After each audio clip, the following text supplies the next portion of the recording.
So I first, before we get started about my stuff, tell us a little bit about what functional medicine is and how is it different from kind of traditional, what we call traditional, but Western medicine.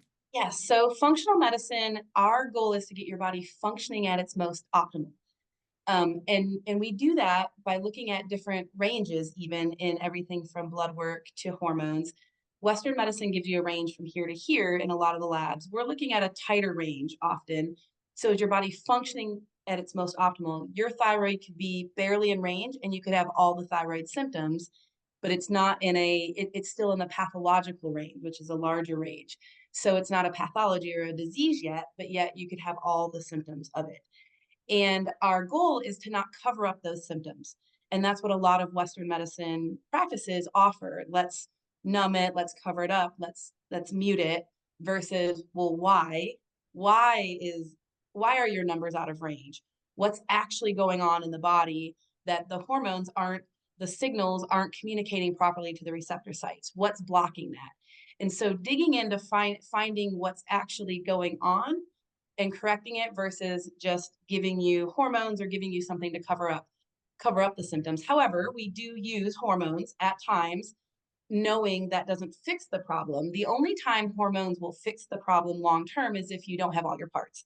If you have a hysterectomy or and they've taken the ovaries, do you need hormones long term? Oftentimes our goal is to get the body to take the hormones it has and balance it itself. So that's the difference. Let's get your body functioning on its own is probably the biggest difference in the way that we practice and look at the body. One of the things that really struck me, and so it's frustrating because I think we think that our doctors are already doing those things also. And it was very sad to me to realize exactly what you're saying is that there's only so much that they can do within this broad scope of things, and you're really just looking at all those symptoms, and it's all that it is. It just seems to be so I don't even think Whack that's them all. They're like, there's a symptom, there's Yes, this fault, there's yes. something there. The other thing that you mentioned, your OBGYN had her hands tied a little bit, right? And I think that's a huge problem in our medical system is that everybody has a specialty and they're forgetting that it's all connected. It's absolutely all connected. Most depression and anxiety, for example, starts with gut health. And people that specialize in mental health and psychology and psychiatry aren't looking at that necessarily unless they're looking at the body as a whole. Functional medicine, holistic medicine, those words are kind of interchangeable. I think functional medicine is being used more, but looking at the body as a whole and knowing that most of our serotonin is made in our gut lining, 80% of it, and it goes to our brain. They're calling the gut the second brain. So when somebody has depression and they come in and I start asking about gut health and we start fixing and healing some GI issues and their mood changes, you're like, oh, how did that happen? Why are you looking at my gut when I came in for depression and anxiety and insomnia? And it's because it's all connected. And I think that's the biggest miss right now in Western medicine is a mentor of mine said this, the more specialized your doctor gets, the dumber they get. Like they're only now looking for another mentor of mine said, don't look for zebras. You're going to find the zebras, right? Like you have to look at the whole system and where is the body malfunctioning or dysfunctioning and how can we bridge those gaps and help the body. I truly believe, and I see this every day, if we give the body what it's lacking and take away what it has too much of, whether that's hormones, toxicity, chemicals, environmental chemicals, the body can then balance itself. And that's where we're missing. We're just putting more chemicals or more things into the body to numb So you just made me think of about 1,000 other questions or it. 1,000 other comments that I had, and we'll get to some of them too. And even what you said, my next comment or my next thought was, when I started to do this and was all very confusing to me because you even said it like, so are there differences between saying holistic medicine, fundamental medicine, integrative medicine, alternative medicine, which I know is just more of a thing, but I just kind of, what are some of the other terms and are those all the same things? There's even Oh, shoot, I forgot to write it down. The one you even talk about it on your website. There's something that says, functional versus, allopath Conventional or allopathic. Mhm. yes, yeah, and I forgot to write that down because so I don't what are all those things? And as I'm looking for those things or if people are looking for resources in their areas, are they what are they going to be looking for? I think functional medicine is a word being used most right now, but yes, longevity is another big word being used right now in trying to get the body to function better on its own. Um, I've been in practice almost 18 years. April next month will be 18 years. And the first 10 years it was holistic medicine. And then it's kind of moved into more of a term functional. It is really the same thing mostly. I think looking a little deeper into what the practitioner's focuses and purposes is probably what somebody should look for in resources. Are they trying to get the body to function on its own? Are they trying to get the body to truly heal is probably what you're looking for. And the reason I asked that is because when I went to research and Google, it was very tough to find because there are so many names that are out there. And so I didn't know, am I supposed to be looking for am I just looking for somebody that's functional? But if it says holistic, is that the same? Or if they're integrative, is that the other one that people are using? Mhm. Is that the Integrative is same? another good one. Integrative, probably the definition of integrative medicine is combining Western and more holistic or more Eastern medicine or more natural herbs and supplements. They're probably doing a little bit of both, which truly is probably the best definition of my practice. Like if somebody's in pain or if somebody their hormones are on the ground, we will give them hormones while we're fixing the problem in the background. However, a lot of integrative medicine practices really are just giving the synthetic hormones and the symptoms go away, but now you're dependent on those and you're not well without them. And that's not the goal. That's not healing. That's not actually balancing. That's just becoming dependent on a hormone. So it is confusing and you do have to kind of do the research. Like, what's the end goal here? The end goal is to get you well, not dependent on anything. At least that's our practice goal. And that is so huge, and I think that's something that people don't, think about, but I've been very lucky to always think about. It's like, I don't do a lot of things unless I know what my exit strategy is, and so it's like, I don't want to have to be on something for the rest of my life unless it's like something that I definitely have like my body is now not functioning, doing something that it can't make on its own anymore, something like that. And I don't have Right. anything against anybody whatever they need to do, but for my own self, my own strategy is always like, and we're gonna talk a little bit about this too, about like what to make sure that I can manage on my own if that's my end goal. And it Right. sounds like so just to clarify, some of the other things too that made me nervous about functional medicine is that, and I love what you just said. If you have someone that needs hormones, you're gonna give them hormones while Mhm. you're helping them fix. Because my thing was, it sounds like this is such a long and drawn out process. I don't know about everybody else, but I like a fix it solution right now. Like I want the Band-Aid. I'm not gonna lie. I'm the people that they put the shit at the end of the aisle cap of the grocery store because they know I'm an impulse buy it. Like I want a quick fix. And I think that that's part of why I'm being honest. I mean, it's part of why I was like, ugh, this is going to take like a year to figure out what's wrong. But now, if I'd done that 2 years ago, I'd have been a year into my recovery and not a year later. But it just feels so like a mountain in front of you. And that was part of what was hard for me because I'm like, how do we even begin to find these root causes, all this stuff? Mhm. It seems so overwhelming. That is a really good point. I do believe in Western society, we're quick fix people, right? We want to take the pill and feel better. And there is a time and a place for that. And like I said, we will do that if needed, but all healing takes time. It takes a minimum 60 to 90 days for cells to rejuvenate. So if symptoms go away with a quick fix or a pill, it's being muted or covered up, right? It's not actually fixing and healing, and that's the hard part is finding what's wrong and doing the right thing in the right order, knowing the systems and the way the body can upregulate and heal takes time to do it, and that's what's hard.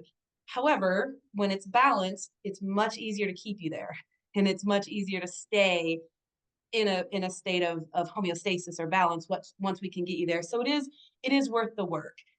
And it takes time and work once we figure out what's going on to do the right things in the right order. For example, if we find that there's a toxicity of a chemical, we can't jump to a straight detox.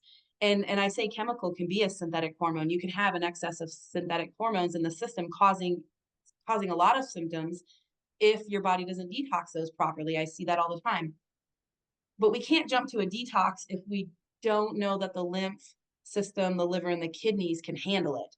So we sometimes have to do a lot of foundational groundwork of getting the body ready to go after the thing that we found. And that's part of the program and part of our process of healing from the ground up and really looking at what can the body handle? Is the digestive tract working for us to do a detox? Those types of things do take time. They take time. And yeah, and so I wanna point that out, and, I mean, I'm glad you're being very open and honest about that because yeah, that's a huge thing for me, but I will tell you also in my own thinking about it, the other piece is, so I'm in my mid-50s now. I have possibly 20 more years. I mean, I'm very lucky to be in an area where I get to see women that are 70 in their 70s, in their 80s, still very incredibly sexually active, and that's something that I Love want it. for my life. It's amazing to see, and I'm just like, I wanna be her when I grow up, and it's like, I know, right? And it's like, she's 75 and rocking it. And I'm like, "You know what? So, yeah, if it takes me even 3 years to figure this out, holy shit, I'll have 20 years of vitality at this age where everybody else is starting to really decline." And Yeah. the other thing too, Dr. Tanisha, is that, um, seeing my mom.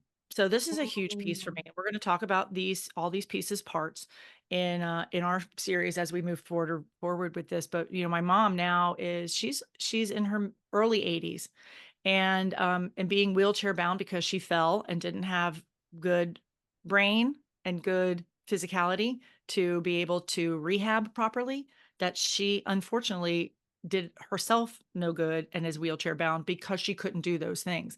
And it's like, mhm. I watched this over the last 2 years, and I'm like, I come hell or high water, I do not wanna be a little old fragile lady, and I'm not, I'm big, I mean, I'm over 6 feet, so it's not gonna be, I have to do things for my body that I know that it's already starting to break down, and and I just don't wanna be there. I can relate to that. My mom and my parents are in their 60s and retired to the recliner. My father is dealing with dementia, so I absolutely can relate with what you're going through.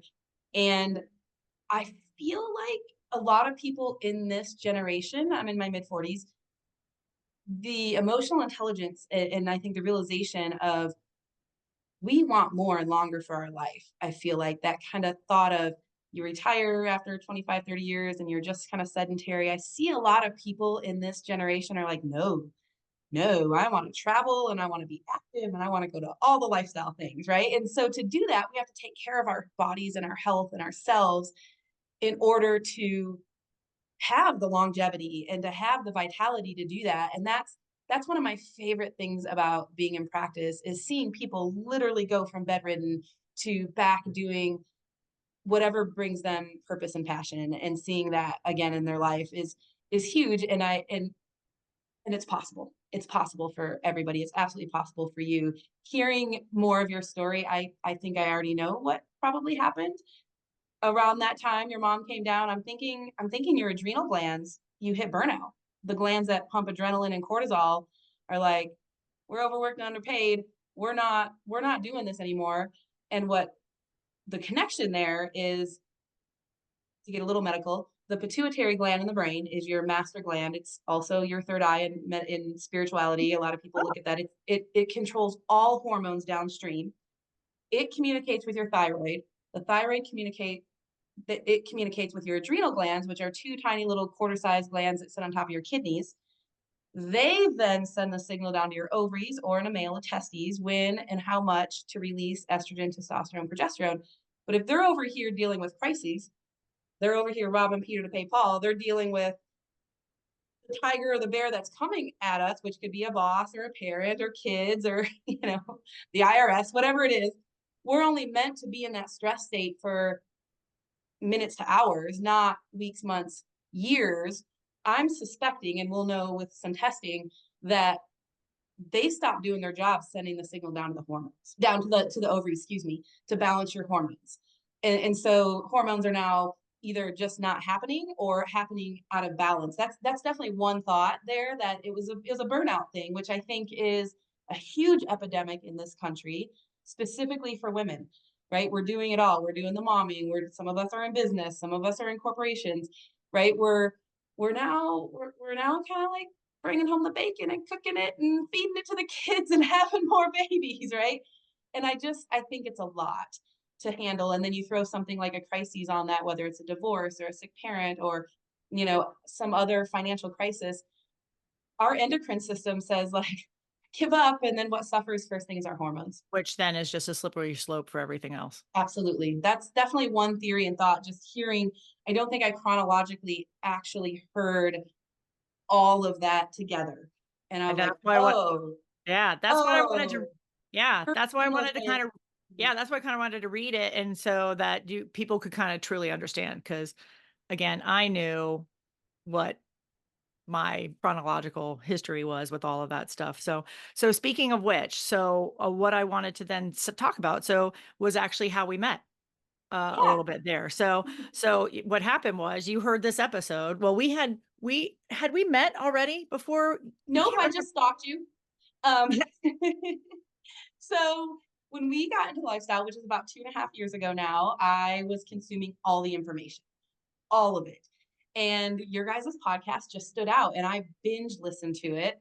Specifically, episode 25 was a huge game changer for my husband and I that realized that, we're probably deeper invested people than just swinging. We're probably more on the poly end, and that was okay. Your podcast made us realize, like, hey, we've caught feelings here and there, and that's okay. And so been stalking you on social media, listening every time it dropped. Um, found out we were going to be at the same event, and I just Yeah. reached out. Hey guys, fangirl, I'm going to come say hi. I won't make it weird, but I did make it weird, and No, you and then did. I, and then probably 2-3 months. That was April last Yeah. year. Yeah. 2 or 3 months after you dropped the podcast that you weren't doing well, and I listened to it and I sat on it and I would consider us friends at that point. We hung out an entire weekend at an event off and on, and of course, I felt like I knew you and was your best friend already. But you got to meet me for the first time, and I sat on it. I actually talked to my husband about it and said, "Hey, I don't want to cross the line, but it's kind of what I do." Women with burnout is probably 85 to 90% of my practice, and a lot of that turns into depression, anxiety, autoimmune diseases, all the things where people end up bedridden. And I'm like, hey, I feel like you're right on the fence, and there's a lot that can be done here fast. And at the time, I didn't actually offer my services. I said, hey, I'm telehealth. I can see people all over the country. However, let me find you somebody in Florida. Like, there's help.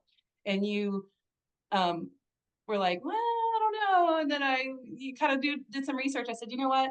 I want it done right. Let me do it myself. I so appreciate that. That's exactly what I was gonna say. Yeah. And I am so glad that and I didn't know either that you were like, "Ooh, should I reach out or not?" I'm so glad that you did. I'm just so happy that you did and absolutely. And and I remember getting the text and I'm like, "Oh my God, how did I not know?" I think I even texted you about like, "How did I not know you're a functional medicine doctor?" Like, how did we make through an entire weekend not talking about that? But as we all know for lifestyles, a lot of time you never even talk about what you're do for a living. It's not about that. It's we're just having a good time and it's just we're meeting each other and we're on different levels. And so a lot of times you don't know what people do until you've known them for a while. And so I'm like, how did I not know that? But of course, how would I have known that? Because, that wasn't on the we're just, talking about other things at the time. But I and you're do right. think And your when you husband knew what I did a little bit, though. I don't think he put it together, but I think he knew yeah, a little. I think we talked a little bit about my practice, but you're right. In that community, that's one of the things I love, right? Is you don't people get to know each other without identifying with what we do. You get to right. know each other of who are you first, which I love. But yeah, I don't think he put it together that most of my practice is middle-aged women who just aren't functioning at the level that they want to anymore because of stresses. Hmm. Right, and he would have instantly said, "Talk to Yeah. Tanisha about it," "Oh my god, this is what she does." So he didn't connect the dots, but that was okay, totally fine, because the way that it happened was great. And so, yes, and so when, and you were lovely to give me some resources. And again, though, I wanna point out, so I'm going through all this stress, there's all this stuff going on, and I even looked I contacted that particular doctor who is hours away and so, but you trusted him, so I was gonna give it a shot, and I thought, still now I'm still have no one that's close, and I still don't have anybody that I can reach out to and use as a resource. So I reached out to you again and I said, "Okay, well, I know he's there, but what's the name of the network provider, that I could Google so I can find Yeah. somebody in this area that I can talk to so that if I have something that I really need to talk to somebody about, that I can reach out to, and that's when you're like, "Oh, let's just do this," and I'm because I trust I would do that in 2 seconds, but we were because you're in Texas and I'm in Florida, so it was, like, gonna be tough, but I'm so happy that we decided to do it this way. So, we decided to work together, as doctor and patient. So, I wanted to say, so to all of our listeners, that when Tanisha and I talked about doing this, and I said, "I really would love to chronicle this," and we talked about what that would look like for her coming on and us doing a little bit of a series. I would love this to be kind of like a women's series for health, and not only just my stuff, but I think there's a lot of things that we can touch on, and I'm hope that we can talk about a lot of these things as we chronicle all of this for everybody. And so, but what I want you guys to know is, so this far, this today, the interview today, the only thing I've done is I filled out the initial intake information that Dr. Ward sent me from her office, which was this crazy online questionnaire. And then she has then now recommended the tests that she wants me to do, and I have not done them yet. So I wanted to share that with everybody. Like, you guys are literally here, like, and I'm going to show a really quick thing too. And I wanted to talk about it. So um, before we actually, I was going to show everybody. I think I'm going to do that in a second. Yeah. Before we actually start and talk about all that, I want to talk about the elephant in the room, which was a huge elephant for me, which is the money. Functional medicine and treating yourself. It's not, it seems to me in the research that I did is that not a lot of insurance, traditional healthcare insurance companies cover this type of proactive care, or that seems to me that the doctors don't take the insurance. I'm not really sure which way it goes. I've worked in the healthcare field for a while, so I know some about how insurance and claims and things like that go. But it looks to me like the majority of patients pay out of pocket, and it's not cheap. So, can we talk about that a little bit? Because I do want people to understand. I'm very lucky to be able to work and be able to afford to do this for myself. And so we're eventually going to have Yeah. to talk about some hacks too, but today we're just going to talk about this stuff. Yes. So I could do a whole podcast on this. I truly believe that the insurance system is sick care and they do not want to get you. And so they do not cover things like this. Very, very little do they cover things like this. And for me to bill insurance, it would be a 7-minute appointment. It'd be a 7 to 10 minute appointment. And it's sad, and I've lobbied for this, and I've been very vocal on podcasts about how corrupt and dysfunctional our healthcare system is, and it's driven by money and the pharmaceutical companies, and, again, we can go completely down a rabbit hole there of them keeping us sick, and I truly believe that at my core, that that system does not want us to get well. I really, really believe that is not their purpose.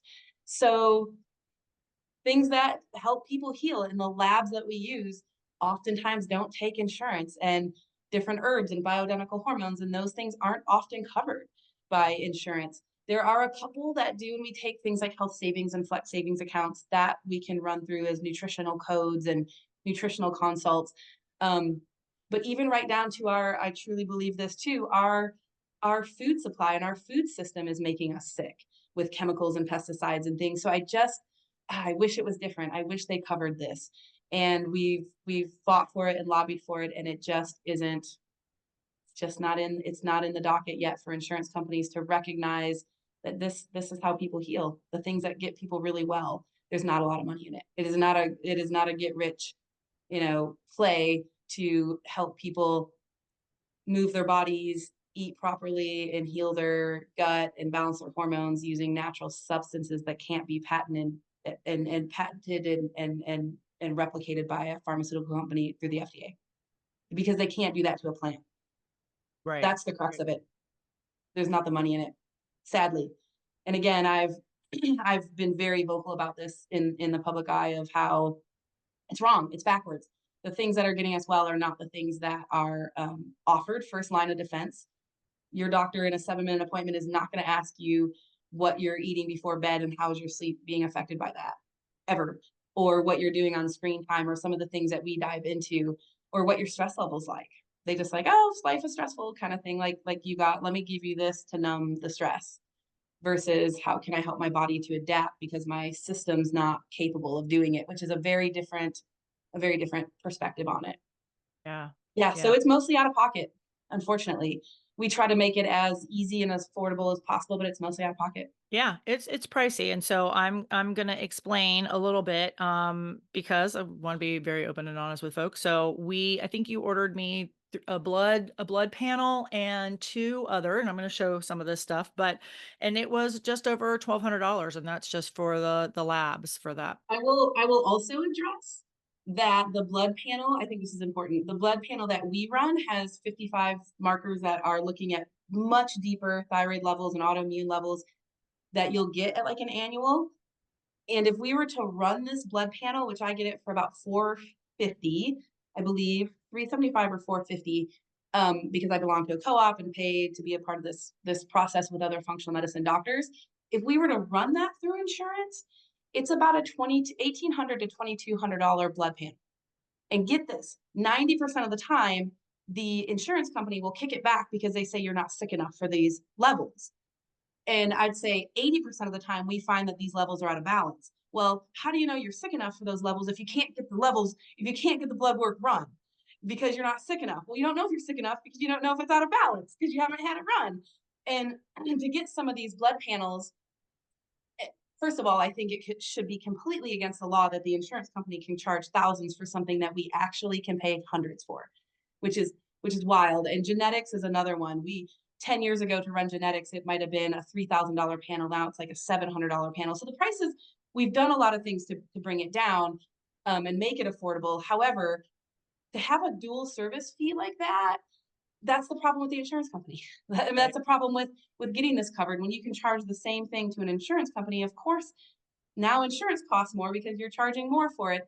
And 9 times out of 10, a patient gets kicked back and they might have to pay $900 of that panel when they could have paid cash for something. So I've just completely stepped out of the insurance world a long time ago. And of course they can resubmit it. I can change the codes. We might get more covered, but most of the time they end up paying their portion more than the cash price of the co-op, which is just frustrating all in itself. To get the data, that could be the problem. So is there well, just to do this one more time, I mean, to talk about a little bit more, are there, I would suspect that if I came to you and I said, I'm feeling these things or I did my intake stuff, but I have limited funds. Like, can we, if I have $500, like, is there something that we can do at least for this? Or do you work with patients to kind of say, okay, well, we have this limited time now. This is our triage. Let's do this first. And then in a couple more months, we can do this or something like that. Of course, it's good to see the full picture as much as we can, right? The more data we can get on the patient and they do have the means to do, the better, but absolutely we can stair step that. And I do take a lot of pro bono cases, probably more than I should. And one of my big dreams, and we've filed the paperwork, is a nonprofit to help people to bring functional medicine everywhere. That's my big, like if I were to win the lottery tomorrow kind of thing. So we've named it, we've filed the paperwork, and just now I tell everybody about it because I know the funding's coming. We'll talk about it too then, and we'll make sure they get all the information up there if anybody wants to. I don't even knows if anybody knows anybody or anything that can help out Dr. Wards with all this stuff, that would be amazing because we're out we there suffering. We're out there we filed suffering. it. Functional Medicine for Everyone is the name of the nonprofit. So we've got the paperwork. We just now have to. I'm in the process of creating a board and moving forward with that. That's a big dream in my spare time. But yeah, I tell everybody about it and hope somebody writes a check someday. What's it called again? Functional Medicine for Everyone. Oh, I love it. I love it. I'm writing Mhm. that down.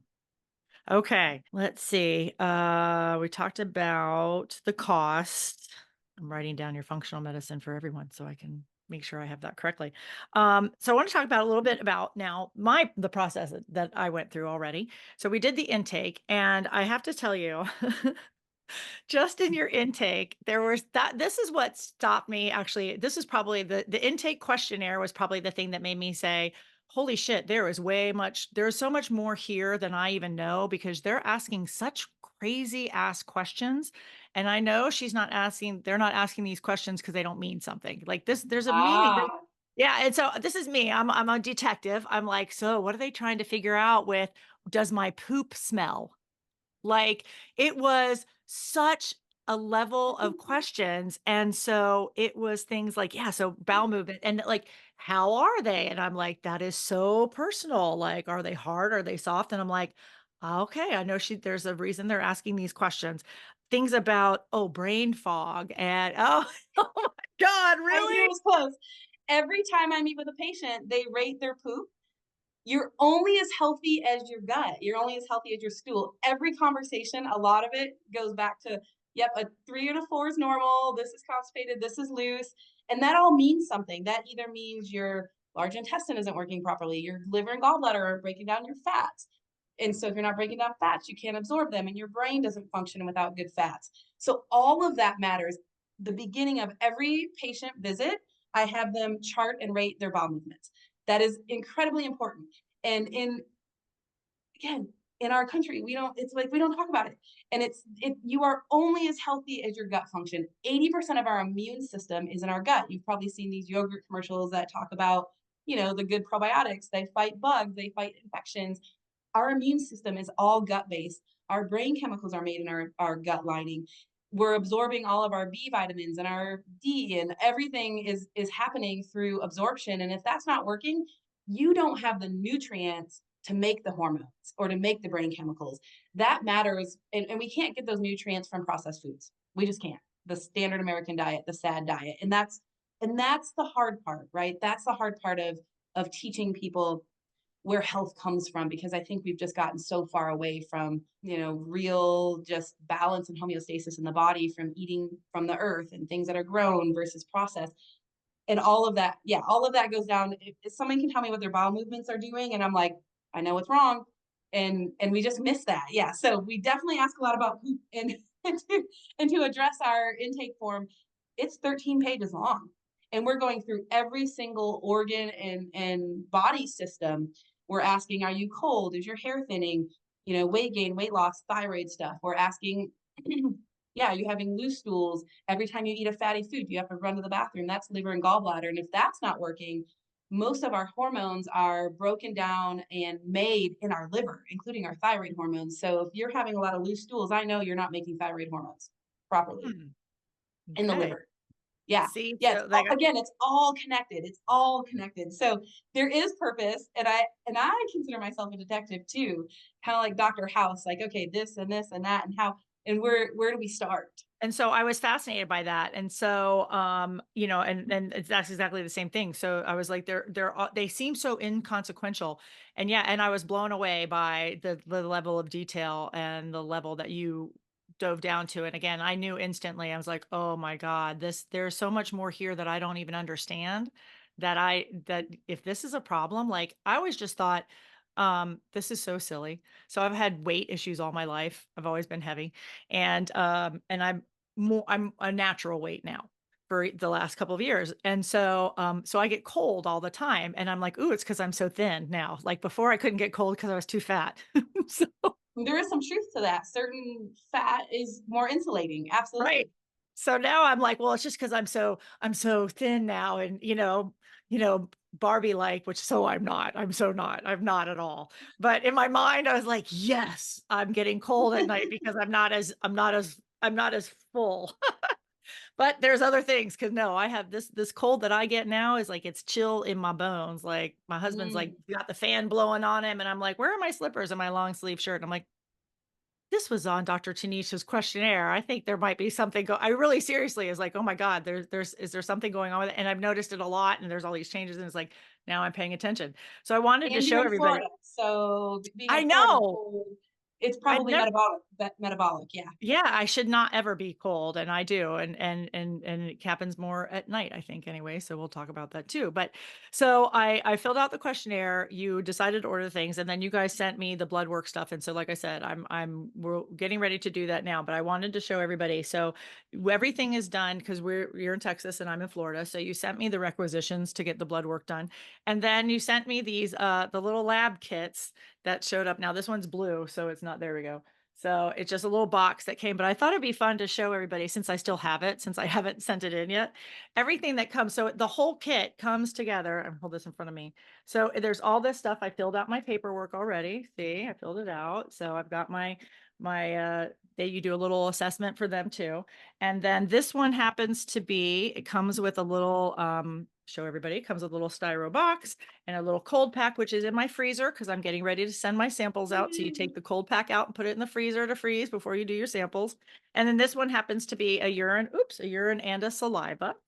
And so what I didn't realize, so this is the saliva one. See lots of different color tubes there.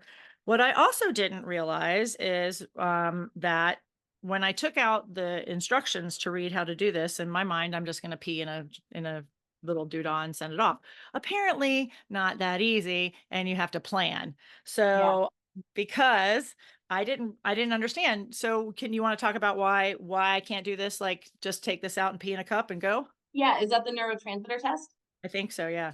Yep, the brain chemicals. So we do that in urine, and it's the first morning urine before Yeah. you've consumed anything, so it's more concentrated.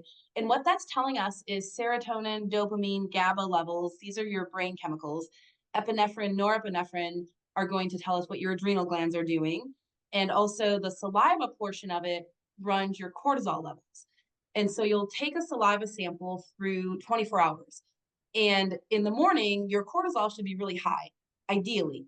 Sun's coming up, your pituitary gland is awakening. You should start producing a lot of the brain chemicals in the morning, and cortisol, your adrenal glands should be high. And then we take one at noon, mid-afternoon, and midnight.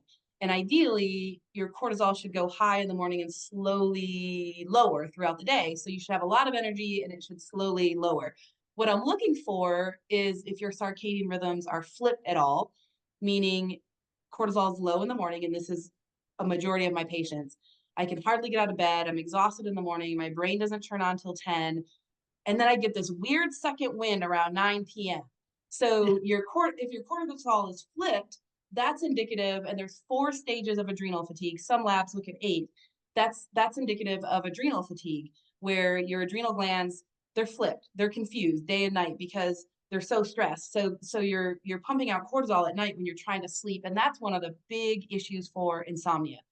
So yes, there's the tests are very precise and time consuming, and we want to get it right to get the most accurate data for sure with it to And see. and I was gonna say on this one too, this was the neurotransmitter and hormone analysis. I think you sent me 2 and then the blood panel and whatever. But with this one, I think there's one of them, that talks about oh yeah, it is this one. So it's a 3-day process.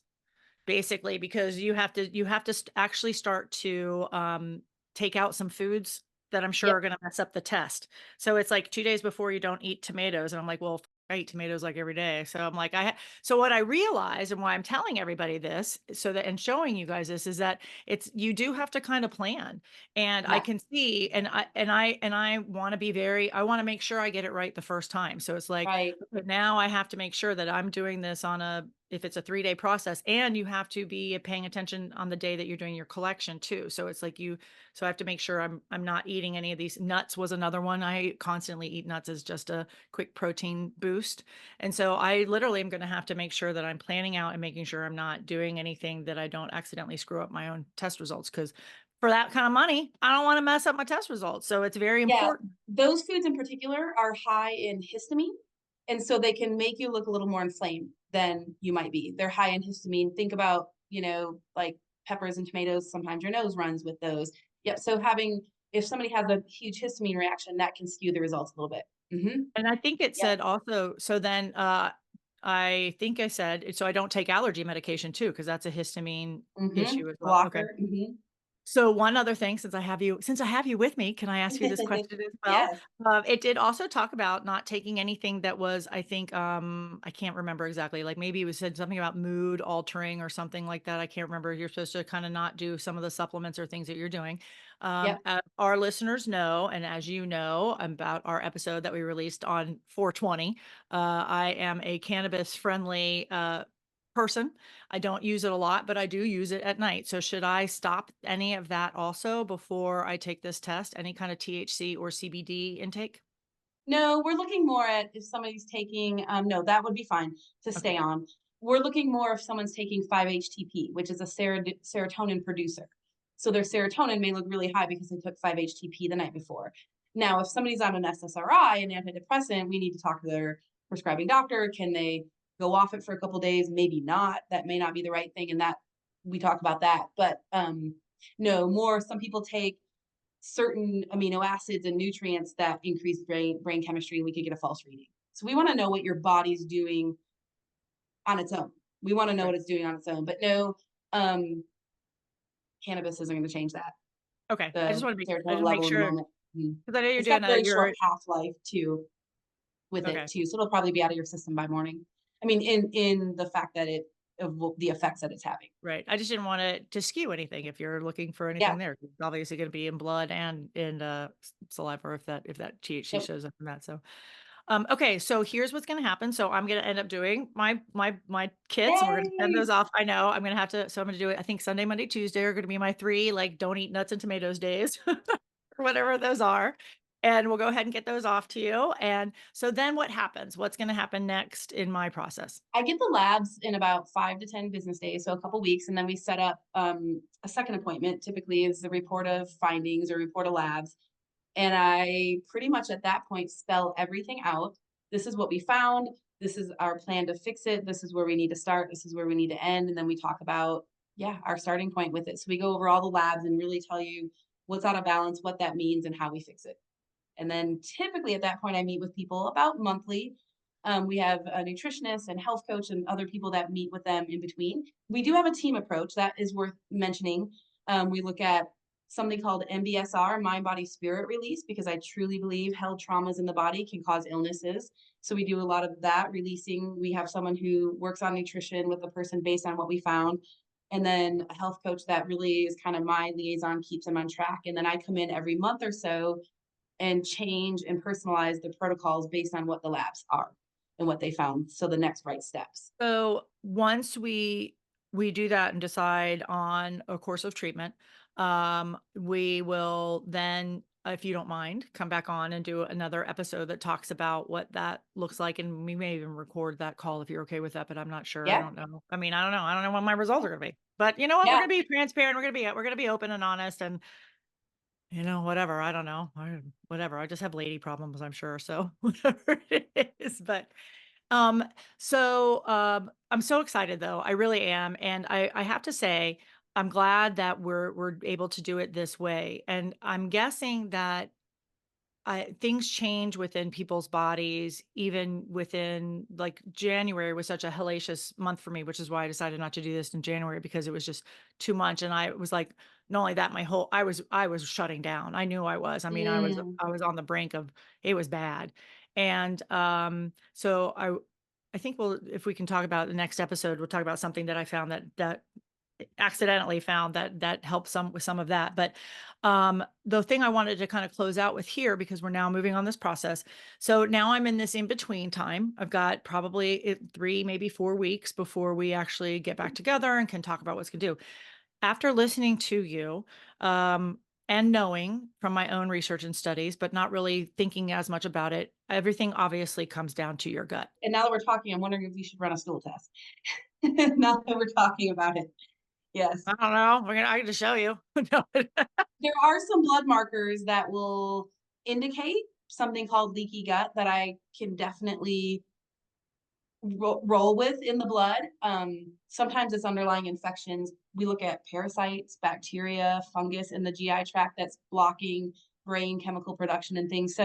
So sometimes it's as simple as just healing the gut. It's the lining is thinning and leaking. You don't have all the good nutrients and the good probiotics to make all of the things you need to make and to absorb the things you need to absorb. That I can find through blood, through some markers.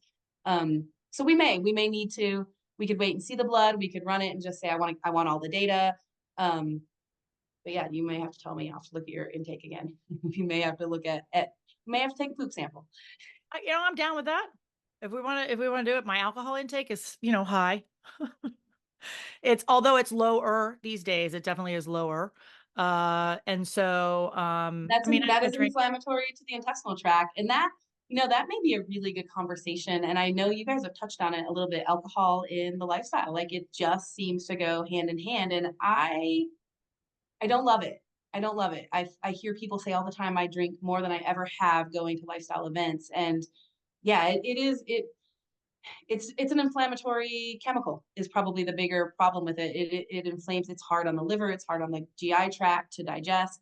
It is a big one. And to heal the gut, I often have to take people off alcohol for, you know, 3 to 4 to 5 weeks to rebuild the gut kind of thing. And then we can get stuck in this whole retox to detox kind of thing.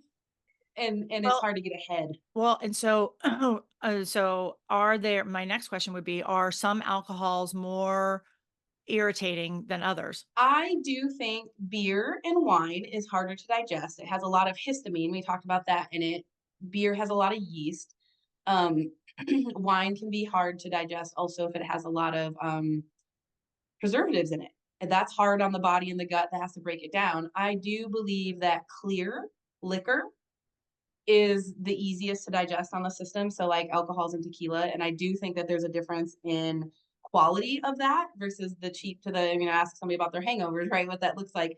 Um, but what gets a lot of people is the mixers. That's just a lot of added excess sugar now that the gut's having to break down and work on and inflamed, right? A lot of people look puffy after they have alcohol or they feel bloated, and that all of that's an indication that your body is not breaking down what you're putting in the body. It's having a hard time processing that. That makes so much sense, and not that I would have ever been able to connect those dots, but for myself, like, now that I've gotten older, I can't sit and drink pina coladas all day long. I just wanna throw up. It's like I can do Yeah, one, and even, like, and find the least sugary one that I can. Never even really thought about that too. So, yeah, I mean, I've gone to, like, the neutrals. I really like neutrals or White Claws or High Noons, the things that are just the vodka seltzer, because there's yeah, so little sugar in them. I mean, they're not, but yeah, yeah, we should do it. We should talk about that too. yeah, So what I was gonna say though with the alcohol, so I drink on Fridays and Saturdays, and then maybe once during the week. Usually, sometimes I've almost always had a bad day at some point in time in the week where I will have 3 or 4 drinks in one particular night because I'm just like, fuck it. And it's usually after a rough day with my mom or something like that. And that is a yeah, lot for me. 3 or 4 drinks is a lot in one night to just sit. Like, lately, my drinking, because of everything else, this other stuff that we're doing and I'm working on to change my body, has is really helping. And so my tolerance of alcohol, I just don't drink it as much anymore. But yeah, but I so I So don't when know that. people say my tolerance has lowered, ding, ding, ding, that's a big one that like, oh, I bet your liver is gonna come back inflamed. If your tolerance is lowered, the liver is what breaks it down. My thought is the liver struggling. And that would make a whole lot of sense with your hormones because again, the liver is where hormones are made and broken down. So yeah, tolerance isn't like, oh, I'm just getting old. It's like, well, we've been on this earth long enough to be pretty toxic and the liver's busy. So it Yeah. can't break it down as well. Mm. So I have a lot of patients that travel, entertain for work, have to go out to the golf course and drink some beers, and they are the people that will do a cleanse twice a year to not feel so crappy all the time and sluggish with alcohol and things. So that's the hard part too, right? Like we still have to live. People still have to function and exist. And again, I have this patient that's like, I take my clients on the golf course. We have 6 beers. How can I not feel bad and sluggish all the time? And so meeting people where they're at and still helping them find a happy medium and function. Not everybody's going to go crunchy hippie and only eat from farmers markets the rest of their life. We have to try to find a way. And that's where I found, clear liquor and, other things, maybe just mixing it with straight water, not even soda water, which I can talk about how the fizzies lower your hydrochloric acid, your stomach acid, and actually make your next couple meals less digestible just drinking soda water, right? So there's some biohacks for that you can still have a good time and function and not feel like death come Sunday morning kind of Right. thing because the liver's so sluggish. Well, okay, yeah, so let's definitely talk about some of those things. So then before we wrap up here, so I'm in between. Again, I'm gonna have a couple of weeks, and I would like to continue to do some research about some things that I can do for myself.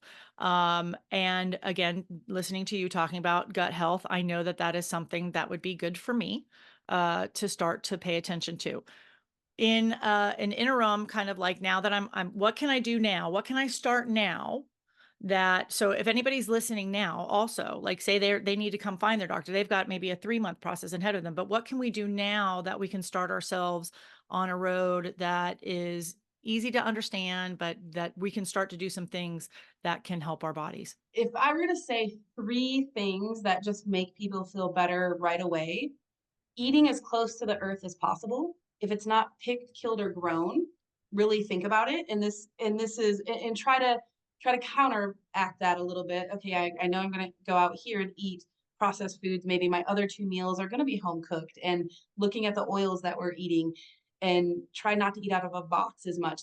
I we use this with our 8-year-old. It's a go food or a slow food. Is this food gonna help me go or is it gonna slow me down?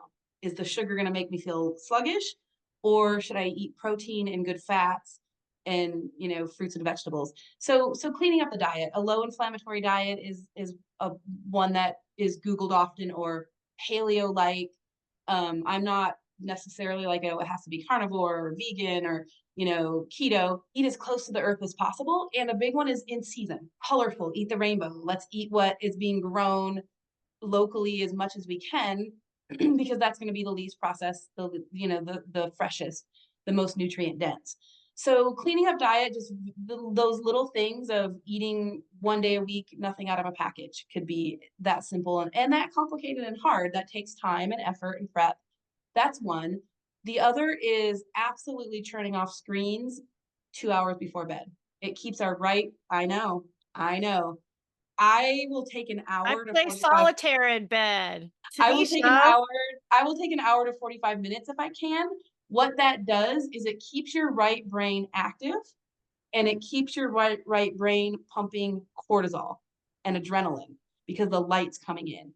And so calming that, what we want is we want your body to produce its own melatonin at night, and it won't do that with lights.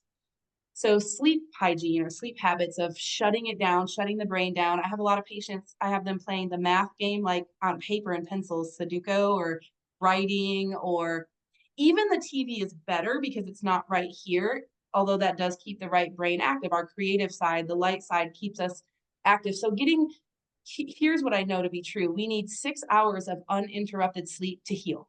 That's when the bodies and the cells rejuvenate. You talk to most Americans, they're just not getting it. It's, broken sleep at best, 4 to 5 hours, waking up every 2 or 3 hours. Um, and that's because the brain is active. So bringing that down, calming that down at night. And this is where sometimes we do use things like melatonin if your body isn't producing enough. And this might be biohacks of, okay, well, I have a patient right now, I'm writing a book.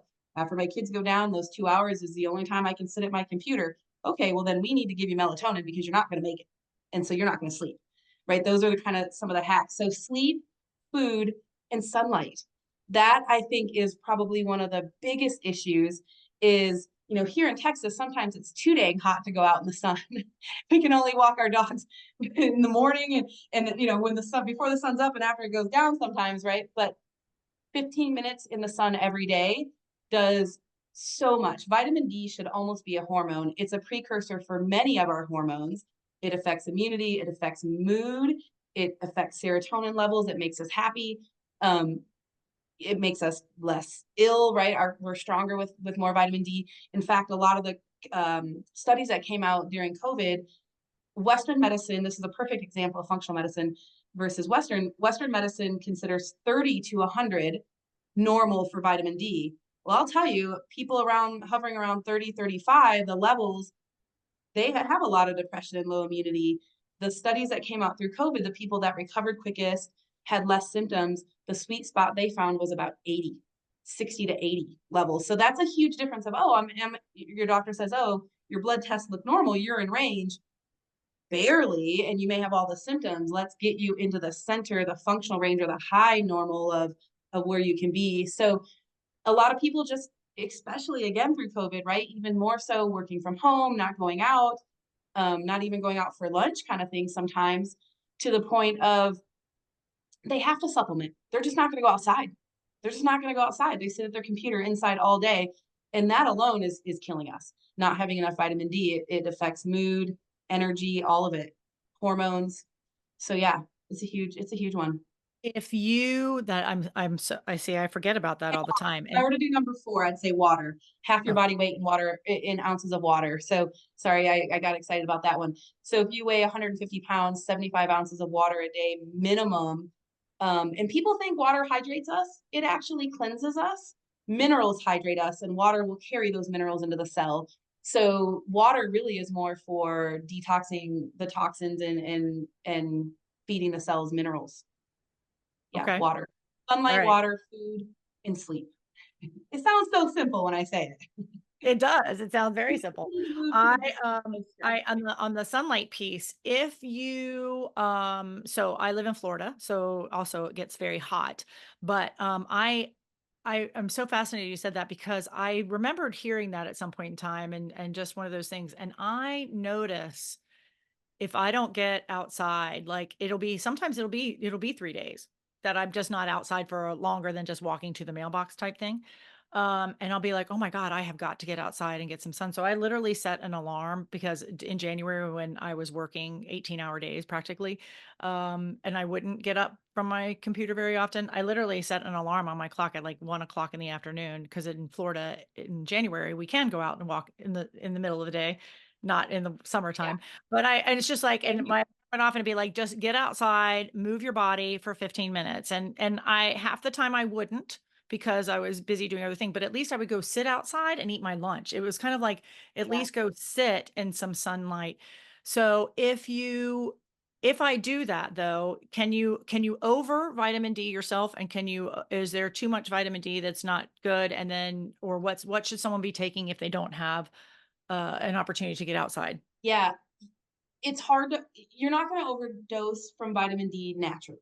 You're not gonna get too much from the sun, and food-wise, it's hard to get vitamin D in food. Animal organs is the best source, so, like, liver, nobody's really eating a whole plethora of that. So it's really hard to get too much vitamin D naturally. Synthetically, or taking a supplement for vitamin D, you absolutely can get too much. Then what happens is the liver is working really hard. Vitamin D is fat soluble, meaning it's broken down in the liver, not the GI tract. So then the liver has to overwork to break down this nutrient when there's too much of it, and then now you're causing more problems for your liver. So a big thing I like to tell people is test, don't guess. Get your vitamin D run. That usually is included. Sometimes you have to ask for it in your annual blood work. That is one that usually is. B vitamins, no. Deeper thyroid level, no. Those are the levels they're going to fight you and reject from the insurance company often. But vitamin D usually is because there's a lot of also studies of high levels of vitamin D and low cancer.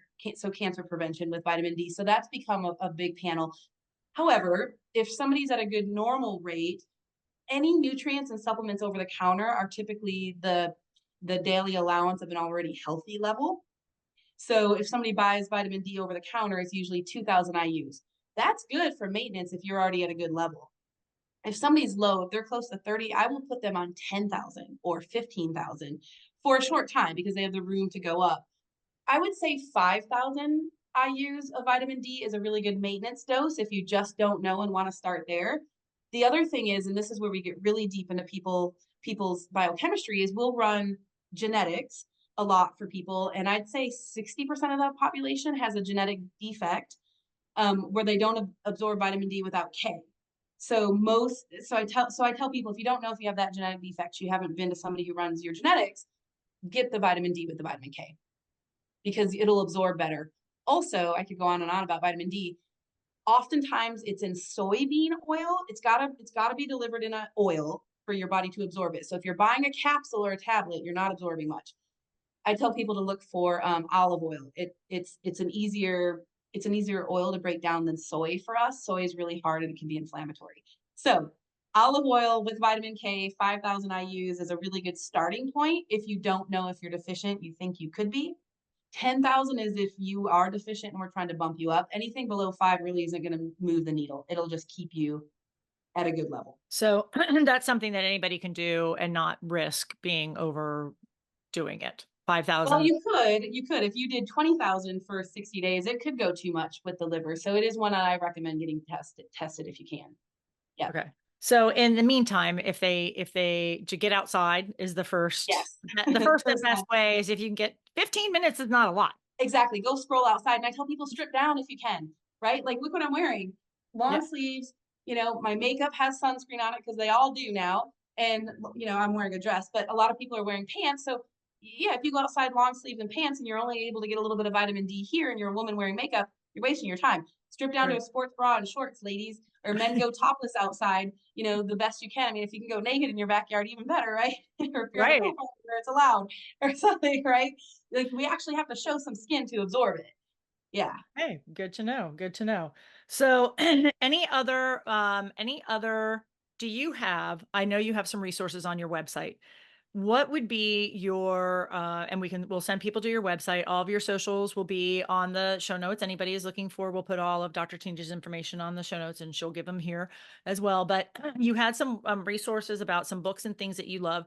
Is there something that, again, if I'm going to be reading now, because I have to turn off my screen 2 hours before bed, which is whatever. I'm not sure I'm buying into that one. I'll do it. I'll do it. I got to try it because I am having trouble. Start I'm having start with trouble. 45 minutes. Start with Okay. 45 minutes, no screens before the time you wanna fall asleep, and just see what your brain does. People usually dream deeper and more, and they wake up more rested pretty within the matter of 2 or 3 days. Is that, so you said TV is okay. It's still gonna put the light into the right side of the brain, and it's still gonna be stimulatory, but it's less than it being right close. Mhm, If you could read a book for for that time, that would be best. Okay. All right. mhm. So what am I going to be reading now, Dr. Tanisha? What should I be reading about how to have good gut health? And Well, if I'm I still, would read my book. Just kidding. oh, well then, okay, Especially that's a good one to start with. So that Especially if you wanna one. fall asleep. No, I'm just kidding.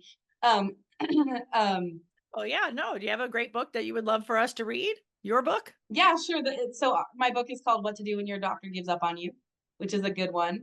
There's another one that I really like that's a little controversial. It's called Alkalize or Die.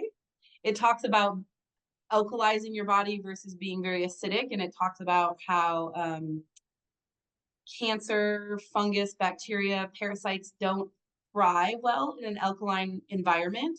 So we want to make our bodies more alkaline. And that's done through, I mean, alkaline water has become a trendy thing, but it does help. That's done through food, through highly dense mineral, green leafy vegetables. Food makes us very, very alkaline. That's another good one.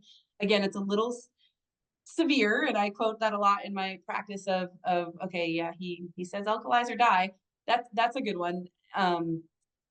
Gosh, there's so many out there around the thyroid that I think are really, really good in gut health. I can't think of anybody off the top of my head of one book that I would recommend, but, Okay. yeah, there's a lot. Like I said, I know you have some on your website too, and people can go to your website and look at some of the resources there as well. Or Dr. Tanisha's book, What to Do When Your Doctor Gives Up on You. Yeah. So I think that's great. Yeah, I just wanted to kind of give folks some ideas and some things to do so that they can start to look in to changing things for themselves. And do the yogurts with the probiotics, do all those things really work or is that bullshit? They really No, do? absolutely, absolutely. There's prebiotics and probiotics. Prebiotics feed the probiotics. Prebiotics are fruits and vegetables, raw fruits and vegetables. Probiotics actually implant into the gut lining and build immunity. And they're a defense against bugs and getting us sick. Absolutely. And then also with a good amount of probiotics, um, you can make your brain chemicals better. So in the gut lining, this will be kind of a cute, fun thing. If you were to turn your gut lining inside out, you have all this good flora, they call it, the gut microbiome flora. And these are all good probiotics and enzymes that break down food and keep you strong. And they recognize this is a bad bug. This is red dye 40. We can't do anything with that. Get rid of it. This is, B12. We can make all lots of energy and ATP out of this. That's all recognized by these good bacteria, good flora.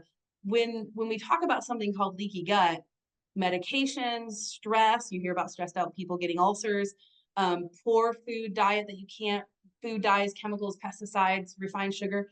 It starts to thin that and it kills them. Now you have something called leaky gut where things can seep through that shouldn't. These bugs can seep through, these chemicals can seep through, and they come through the gut lining when they should be getting out in your stool, and then they settle in your joints, causing pain and inflammation in your brain, causing dysfunction there. They can really attack any organ that they get through the bloodstream to. And ultimately, this is leaky gut. Western medicine is starting to recognize leaky gut. They mostly don't recognize it till it's ulcered, ulcerative, till you've burned a hole in your gut lining from, again, stress can do it, high cortisol can do it, but poor diet, food, medications. And now you've got an ulcer. Now you can't eat anything and it's burning and you have reflux and you're miserable. And you're certainly not making brain chemicals. So now you're depressed and you certainly don't have an immune system because, you have all these holes in your gut lining and now you're sick all the time. Those are, and you go to your doctor and they're like, well, eat better. Okay, well, what does that mean? Here's an antidepressant, eat better. And they're not looking at fixing and rebuilding that gut lining to make all of those chemicals and immune system back to a normal state. And that whole kind of thought right there is, I think, the biggest thing in starting to heal somebody. Because it is healable. You can repair that Totally. gut line. It will all grow back. It will all repair itself. Absolutely. Yep, we use a lot of things called, amino acids that will heal and seal the gut. Aloe vera is a big one. One of the things when I find out someone has ulcerations and leaky gut and they're not making their brain chemicals and they're having problems with food, I have them drink 3 ounces of aloe vera on an empty stomach twice a day. Just like putting aloe vera on a cut, Mhm. it'll seal and heal that up. That's one. Marshmallow root extract is an herb. That's another one. There's a lot of, we have a concoction that of a powder that heals the gut. And then what I love about the stool test is we not only is it telling us if there's bad guys like E. coli or H. pylori, these bad guys or fungus or parasites, it also gives us a level of good bacteria. So with that stool test, I can go, oh, this person is deficient in this level of acidophilus probiotic. That's the one I'm going to reimplant. Versus, again, whack-a-mole, just go, you go down the aisle at a grocery store and there's 1,800 different probiotics. Well, which strain do you need? Right. Without testing, we don't know. And that's why everything is so data driven of what do we need to heal your gut? And you can take probiotics maintenance wise. I do all year round and I just alternate them so I don't have too much of one. That's a good kind of biohack of every 2 to 3 bottles, change the probiotics so that you're reimplanting all of them if you just don't know or can't get the testing or whatever. But the quickest, fastest way is to get precise. What am I missing? What do I need to kill and what do I need to add? Again, I kind of said that at the beginning. What am I lacking that I need more of? What do I have too much that I need to take away? And the body can balance itself given that environment. Before we wrap up, do you have to test for that kind of stuff continually also, or is it more of like a maintenance thing? Like you kind of know your body is good at making this, not good at making that. You get it better with the food, and then we retest maybe in a year, or we just kind of going with that tends to be your genetic makeup. I A little bit of both. I listen to the person's body. So if we put them through a gut healing program after we've read their stool and they're symptom free, I don't waste their time and money on it. So I only run tests if I feel like it's going to change my course of action. If it's going to change my next right step. So if we go through the gut healing and the person's doing great, I typically don't run it again unless they want to see it. Now, if they go through something really stressful, they had to take antibiotics, which we know can kill. Prolonged antibiotics will kill the good probiotics also. They went through something major stressful. They've been traveling and binge eating and they're coming back with all these GI issues. Yeah, they may have caught a bug or they may have some deficiencies. Let's take a look again. If they can't get it balanced themselves, sometimes they're like, oh, well, let me do what I did before and it works. So only if I feel like we're missing something will I take a look. I call it lifting the hood and taking a peek. Let's Yeah, see. exactly. Yeah, exactly. Okay. Well, this has been amazing. We could sit here and talk probably for the whole entire rest of the day, but we're going to break these up into episodes and not do that until in whole one entire episode. And because I don't have my test results yet either. So, um, but I am so thankful again for you to be here. Why don't you tell everybody what's the best way if people have questions for you, they want to reach out to you, what's the best way for them to find you? Yeah, our website is Austin Holistic Doctor, so austinholisticdr.com. Our handle on Instagram is Infinity Wellness ATX for Austin. Yeah, either of those I'll get those messages. Yep, if you contact me through those. Okay, great. So definitely make sure to, you said that was Instagram, make sure to follow Dr. Tanisha on Instagram, and reach out to her if you have any questions. But again, and also if you have questions, I think that would be great. And after a couple of these, I'm hoping that we'll get some questions from folks Yeah, that we can then just do a Q&A episode. Maybe we can even do that live and let people kind of ask us questions. But I think that would be really fun once we yeah, kind of go through this process and we find out a little bit more and do a little bit more research about what's going on with me and what's going on with other folks. And so I think that'd be great. But if you guys have questions, please don't hesitate to reach out to me either. You can find me at Myrina, Myrina at accidentalswingers.com. And then our socials are at Accidental Swingers on Instagram. I'll give Tristan a shout out, even though he's not here. He loves his Instagram fan. So you can find him at Marina's Tristan on Instagram. So you can find us there. But I want to thank everybody so much for joining us today. I hope that talking about this is something that you find beneficial as we go through this process. I hope that you can find some answers for yourself, or at least find some direction and find some resources, because this is crazy that we kind of have to go through this. And I think as we all get older, men and women, because men, you have your problems too. We're going to start talking about some of those things as well. And Tristan will talk about a lot of those because he's experiencing his issues. And so it's we've Tristan and I feel very lucky to be able to have a platform to be able to bring some of this information to folks. And so in a way that maybe not everybody gets it. And Tanisha, I'm so grateful for you and for you reaching out to me and letting me know that this is not only what you do, it's what you're passionate about, and then agreeing to come on to the podcast and talk about this. And to know that I have a doctor who is a lifestyler in my corner. So the no judgment zone, like I don't even have to think about it. And that's a huge weight off of my shoulders. So thank you very much. And this is just, I'm looking forward to getting myself right. And I know I'm setting up for a journey. I know I've got a lot to do. I've got a lot of very bad habits, and I need to change them if I want to be that sexually active lady in her late 70s. And so that's what I keep visualizing for myself. And I'm like, yes, but I don't want to have to not do this anymore. I want to do all the horrible things that I love doing. I was just telling my mother the other day, who is trying to rehab. She doesn't want to rehab. I'm like, well, so she's like, I don't like doing that. And I'm like, well, sometimes you have to do the stuff you don't want to do to be able to get to the stuff that you do want to do. So I absolutely. know where I All am. choices. Yeah, it's Yeah, all choices. And thank absolutely. you for your vulnerability and talking, bringing up this subject that is not easy at all, right? Because we want to be strong and stoic women. I am the same way, and allowing me to spread this message and maybe help some other people and help me, yeah, live my passion and purpose. So thank you. I love it. No, I'm thrilled that your passion and purpose align with my needs. So thank you so much for being here. And so we will talk to you next time with our results. Dun dun dun. I All can't wait. right. Sounds good. Thank you. Thanks, everybody. Thanks for listening.